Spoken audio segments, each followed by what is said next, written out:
January 11, 1944. 8:42 a.m.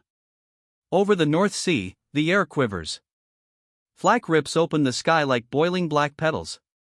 AB-17 disintegrates in a burst of flames, its wings collapsing like paper. 15 seconds. Shrapnel tears through metal. A gunner is hurled sideways, blood splattering the turret glass.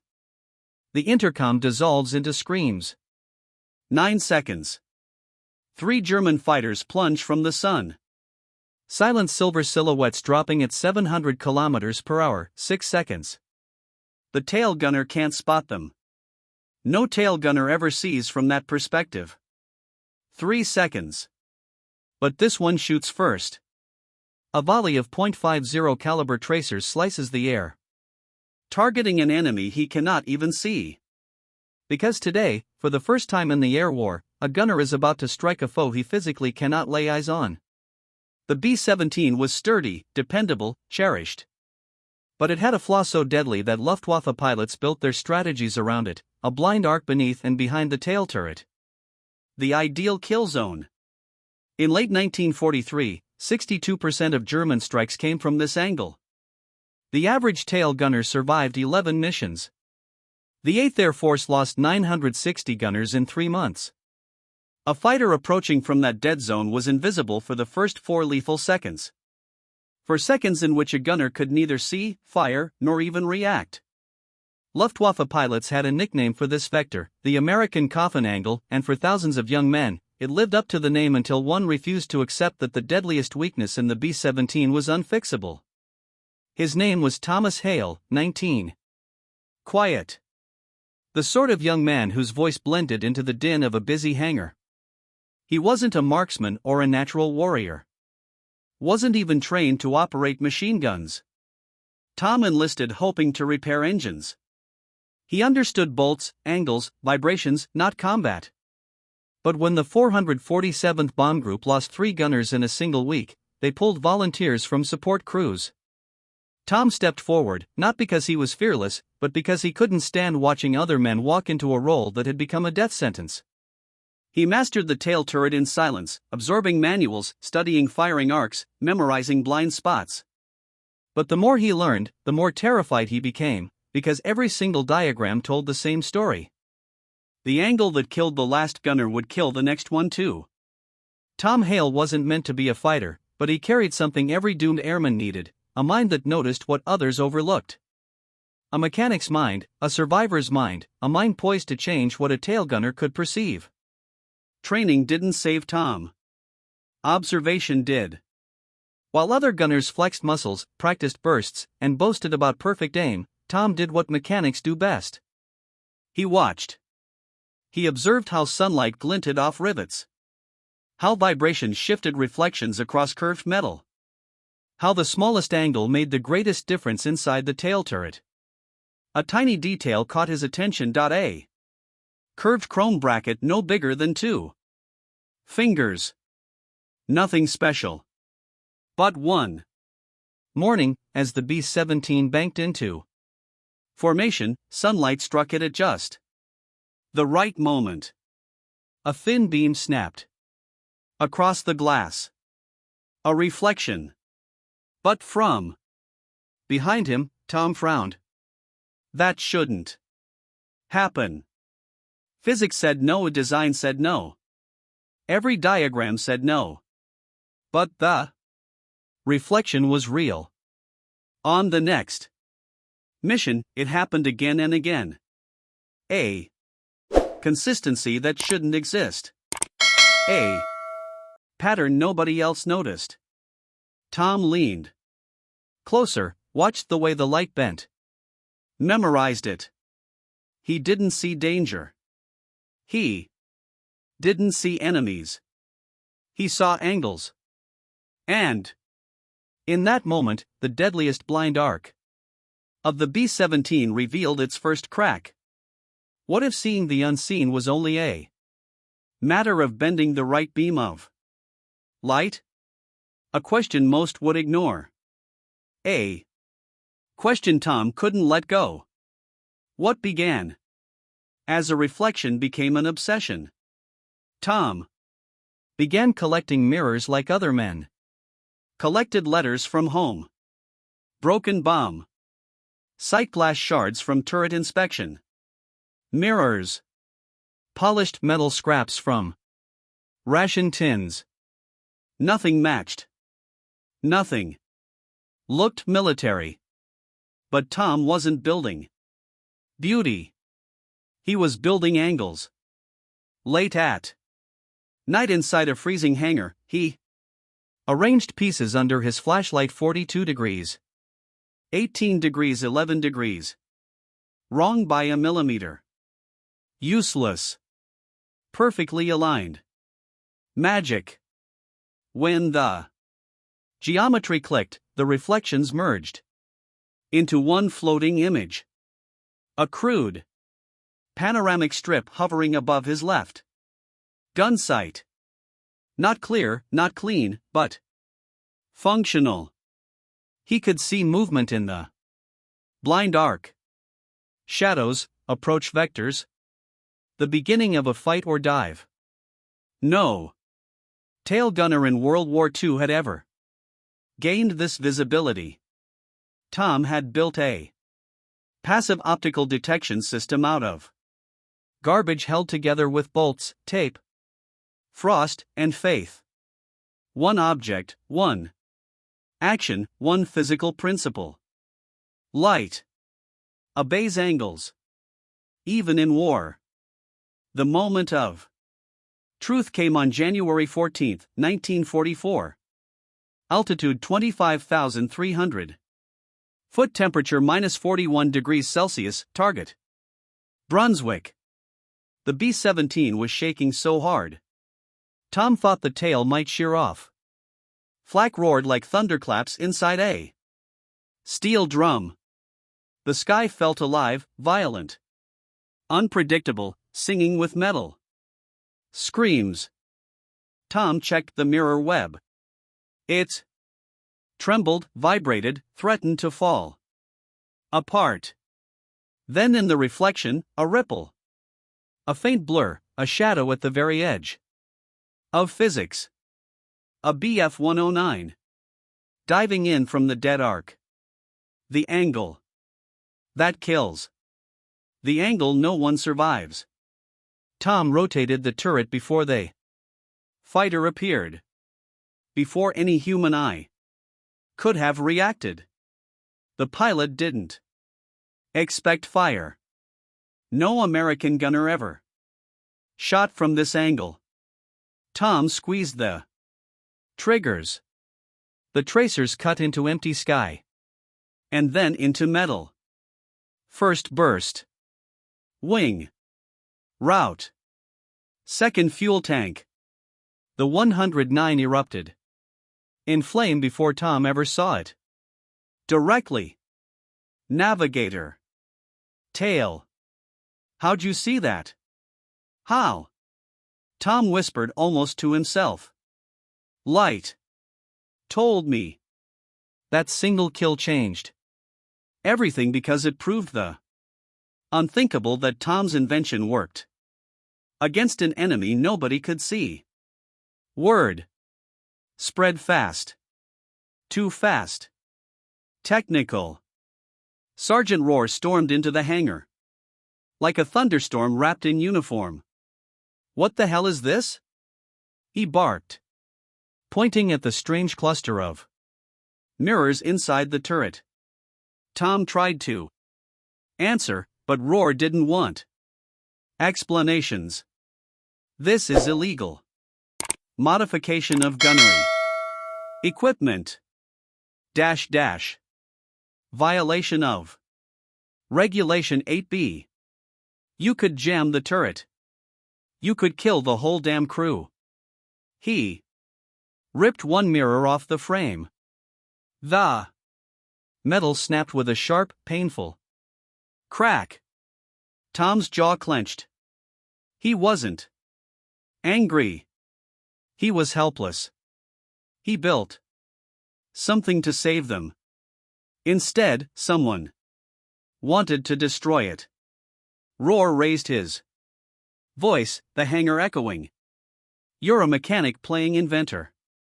You think you're smarter than the manual. Tom said nothing. Silence was his shield. Roar pulled another mirror. Then a third. And then a voice cut through the hangar. Like a blade. Sergeant, put that back. Captain Lewis Hartman. Calm, precise. Deadly in his authority. He walked toward the turret with slow measured steps. Roar stiffened. Sir, he's violating. Hartman interrupted. He saved us from a blind arc attack yesterday. Silence. Mechanics exchanged glances. Crewmen froze. Hartman leaned into the turret, inspecting the mirrors closely.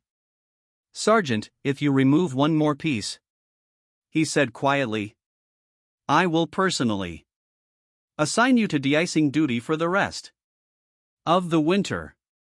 Roar's face collapsed. He put the mirror back.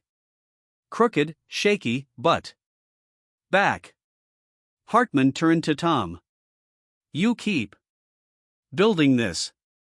You refine it and don't let anyone and stop you. And for the first time, Tom Hale felt something he had never felt before.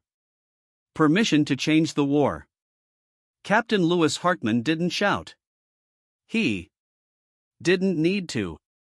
He stepped next to the shredded mirror frame, ran a gloved finger across a broken shard, and spoke in a calm voice that froze the entire hangar. Sergeant, do you know what this system did yesterday? Roar swallowed hard. Sir, it saved this aircraft from a blind arc attack. Hartman said. An attack that killed the last 3 men in that turret. The hangar fell silent. Even the wind seemed to hold its breath. Hartman straightened. Every word slow, razor sharp. This is not non-compliant equipment. This is the reason 8 men came home alive. He turned to Tom. You saw a killer behind us before he was there. That's not against protocol. That's survival. Roar stepped back, shame and anger mixing in his eyes. Hartman delivered the final blow. Sergeant, if one more mirror comes off that turret, you're out of my squadron. Then quieter. Only Tom could hear. Sometimes the stupid idea is the only smart one we have left. That was the moment Tom's invention stopped being a gimmick and became official. February 4, 1944. Mission to Wilhelmshaven. The hammer. The sky convulsed with flak. The B-7 shook violently, metal groaning like a sinking ship. Chunks of steel ripped past the tail turret, glowing red from friction. Tom steadied his breath, felt the trembling cold in his fingers. He checked the mirror and disaster struck. A flak burst slammed into the tail's right side. Not a direct hit, but enough. 2 mirrors jerked out of alignment. One snapped downward. Another hung by a single bolt.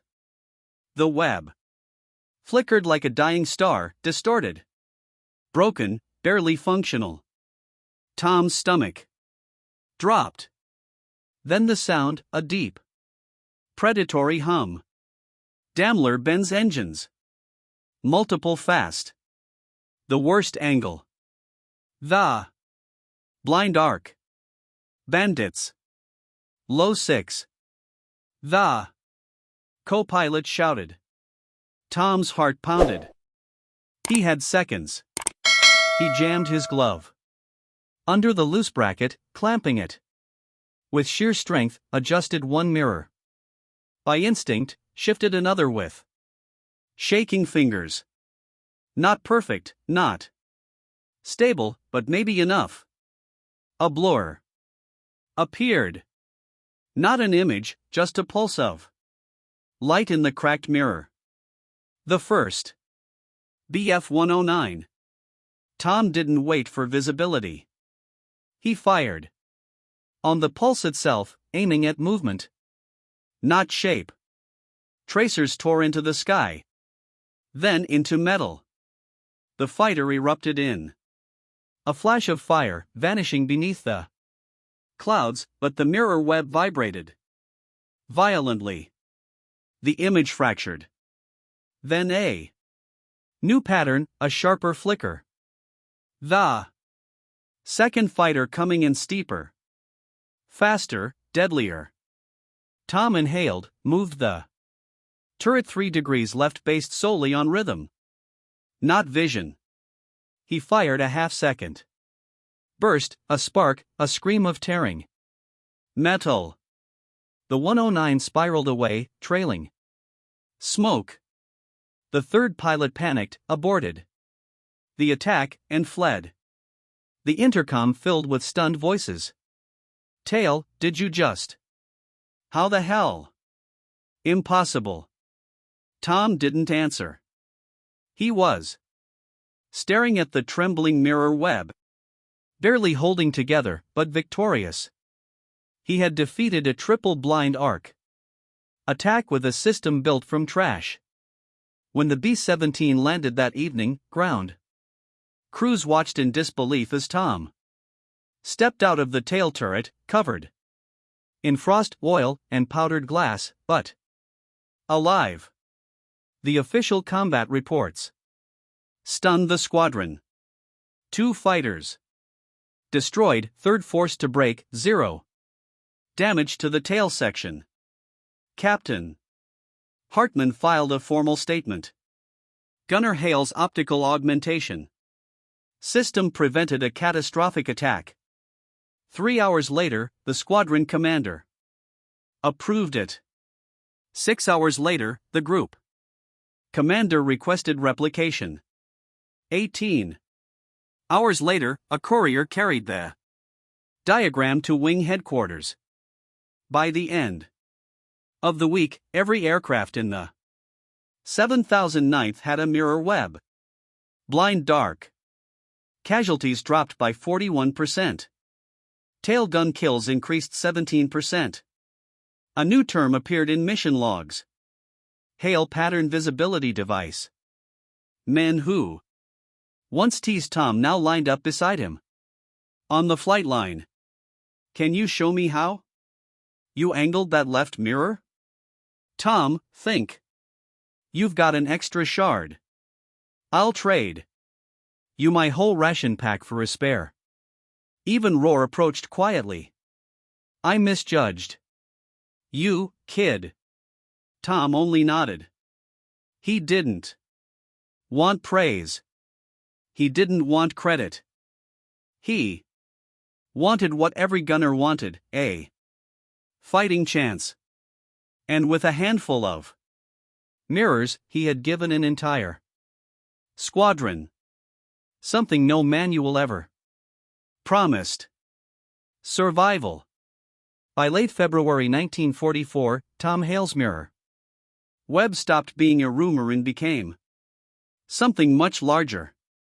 It became a pattern. At first, it spread the way all battlefield miracles do, through whispers. You hear about that kid from the 447th? The gunner who shoots ghosts? No, he shoots planes before they appear. But then the numbers came in. Hard numbers. Cold numbers. Numbers no commander could ignore. Blind arc casualties down 41%. Rear sector kills up 17%. 0 fatalities in the 709th tail positions in 9 consecutive missions. Enemy pilots reporting. Unexpected American fire from impossible angles. One report even included a stunned German pilots quote dear Amerikaner schießt duty to Winkel. The American shoots through the dead angles. Wing headquarters took notice. Then 4th Combat Bomb Wing, then 8th Bomber Command. Engineers tried to redraw the system cleanly, professionally, but the diagrams always fell short because the genius of Tom's design wasn't in the materials. It wasn't in the mirrors. It wasn't even in the angles. It was in the intuition behind the angles. The kind of intuition you can't teach, the kind you have to be. Still, the Air Force adopted it anyway. Supplementary Hail mirror configuration. Provisional use authorized. A clumsy name, a bureaucratic label, but beneath the ink was a truth. A mechanic from Ohio had just changed the survival rate of one of the deadliest combat roles in World War II. And it didn't stop there. By March, 9 bomb groups used variants of the mirror web. By April, it appeared in official mission logs. By May, another statistic shifted.